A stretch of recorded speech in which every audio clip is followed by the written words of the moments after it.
أعوذ بالله من الشيطان الرجيم بسم الله الرحمن الرحيم قریش کے ایک بت کا نام بوانا تھا۔ قریش ہر سال اس کے پاس حاضری دیا کرتے تھے، اس کی بے حد عزت کرتے تھے، اس کے پاس قربانی کا جانور ذبح کرتے، سر منڈاتے، سارا دن اس کے پاس اعتکاف کرتے۔ ابو طالب بھی اپنی قوم کے ساتھ اس بت کے پاس حاضری دیتے۔ اس موقع کو قریش عید کی طرح مناتے تھے۔ ابو طالب نے نبی کریم صلی اللہ علیہ وسلم سے کہا، بھتیجے آپ بھی ہمارے ساتھ عید میں شریک ہوں۔ آپ نے انکار فرما دیا۔ ابو طالب ہر سال آپ کو شریک ہونے کے لیے کہتے رہے، لیکن آپ ہر بار انکار ہی کرتے رہے۔ آخر ایک بار ابو طالب کو غصہ آ گیا۔ آپ کی پھوپھیوں کو بھی آپ پر بے تحاشا غصہ آیا۔ وہ آپ سے بولے، تم ہمارے معبودوں سے اس طرح بچتے ہو اور پرہیز کرتے ہو، ہمیں ڈر ہے کہیں تمہیں کوئی نقصان نہ پہنچے۔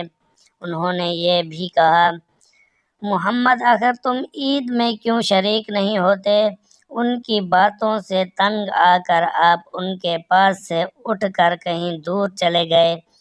اس بارے میں آپ فرماتے ہیں، میں جب بھی بوانا یا کسی اور بت کے نزدیک ہوا، میرے سامنے ایک سفید رنگ کا بہت گندا اور آدمی ظاہر ہوا۔ اس نے ہر بار مجھ سے یہی کہا، محمد پیچھے ہٹو، اس کو چھونا نہیں۔ خانہ کعبہ میں تانبے کے 2 بت تھے، ان کے نام اصاف اور نیلا تھے۔ طواف کرتے وقت مشرک برکت حاصل کرنے کے لیے ان کو چھوا کرتے تھے۔ حضرت زید بن حارث رضی اللہ عنہ فرماتے ہیں، ایک مرتبہ آپ صلی اللہ علیہ وسلم بیت اللہ کا طواف کر رہے تھے، میں بھی آپ کے ساتھ تھا۔ جب میں طواف کے دوران ان بتوں کے پاس سے گزرا تو میں نے بھی ان کو چھوا۔ نبی پاک صلی اللہ علیہ وسلم نے فوراً فرمایا ان کو ہاتھ مت لگاؤ۔ اس کے بعد ہم طواف کرتے رہے۔ میں نے سوچا ایک بار پھر بتوں کو چھونے کی کوشش کروں گا تاکہ پتہ تو چلے ان کو چھونے سے کیا ہوتا ہے، اور آپ نے کس لیے مجھے روکا ہے؟ چنانچہ میں نے ان کو پھر چھو لیا۔ تب آپ نے سخت لہجے میں فرمایا، کیا میں نے تمہیں ان کو چھونے سے منع نہیں کیا تھا؟ اور میں قسم کھا کر کہتا ہوں، نبی پاک صلی اللہ علیہ وسلم کبھی بھی کسی بت نہیں چھوا، یہاں تک کہ اللہ نے آپ کو نبوت عطا فرما دی اور آپ پر وحی نازل ہونے لگی۔ اسی طرح اللہ تعالیٰ حرام چیزوں سے بھی آپ کی حفاظت فرماتے تھے۔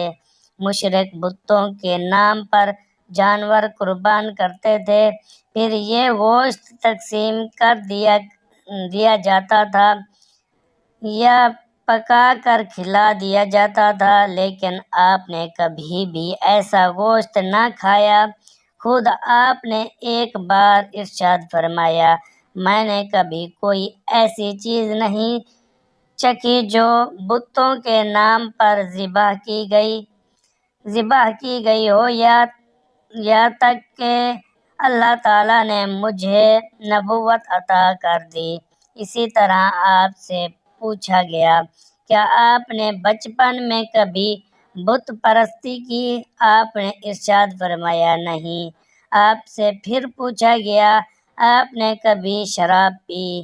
جواب میں ارشاد فرمایا، نہیں، حالانکہ اس وقت مجھے معلوم نہیں تھا کہ کتاب اللہ کیا ہے اور ایمان کی تفصیل کیا ہے۔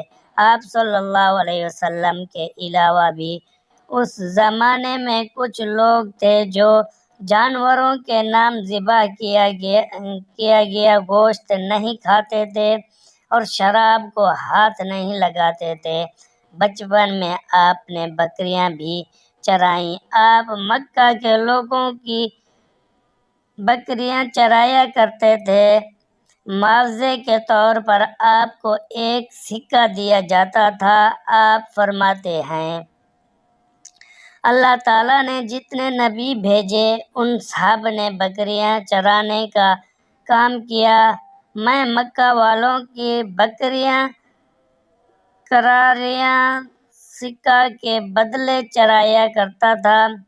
مکہ والوں کی بکریوں کے ساتھ آپ اپنے گھر والوں اور رشتہ داروں کی بکریاں بھی چرایا کرتے تھے۔